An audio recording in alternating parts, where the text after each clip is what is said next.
Welcome to the Daily App Show. Today we're going to take a look at Pinocchio3d. Pinocchio3d is a storybook with an interactive element that works great on your iPad.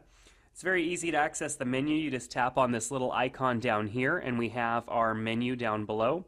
Of course, you can hide that menu and then we could just slide right through into the chapters and read. So, of course, we can read alone and we could just swipe through and read. It's very nice that we can have that option as well as having it read to us if we would like. We have the option here to change between English and Italian language. We can also turn voiceover on and off. How it was that a carpenter called Mr. Cherry found a piece of wood that laughed and cried just like a child. So we can also pause that at any time. We can go and turn our voiceover off and then that option goes away. Down here we can view by chapter, so we can go and choose to start off at any chapter in this story.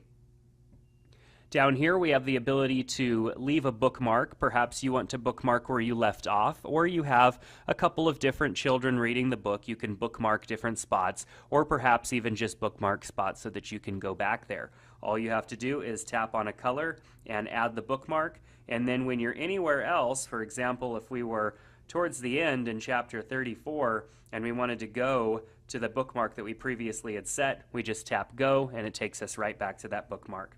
We could tap unset to unset that bookmark. Now there's animations in this. What's really neat is how they're animated. They interact with your iPad and how you move your iPad or move your finger across the screen. And so with the story there are these different images and we could tap on these images. It's going to take a second to load them in and then they are available. And we could tap on them and move elements around, and then we can also move our device around as well, and the story moves along with it. Some of these interact differently than others, so let's go right back into our, let's see, we'll select this one. I know this one looks really neat when you move your fingers. We have the puppets hanging here, and you could tap on a puppet and move the puppet around.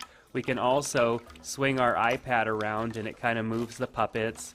It's just very neat how this is all put together. It's kind of like a multi-layered image, and it moves with the accelerometer in your device, and it also moves when you tap your finger across different elements, and sometimes there's sound effects involved as well, which is really neat. Then we could just tap on an arrow to go right back into the story where that image falls. We also have an information tab right here, which is in Italian, but nonetheless pretty easy to understand. And then a tab right here giving us a little bit more information about the app. So what's really cool about this is that it is not just a typical story only where you get to read or it reads along to you, but it's also an interactive experience for your young one. So not only will they be able to learn by either reading it themselves, or perhaps you could read it to them as a parent, or you can have it read to them, which is a really neat experience. Then having the 3D elements in this app as well, where they can interact and have a little bit of fun with the whole Pinocchio story experience. So if you're looking for a fun app story experience for your young one, check out Pinocchio3d. You can get it in the App Store.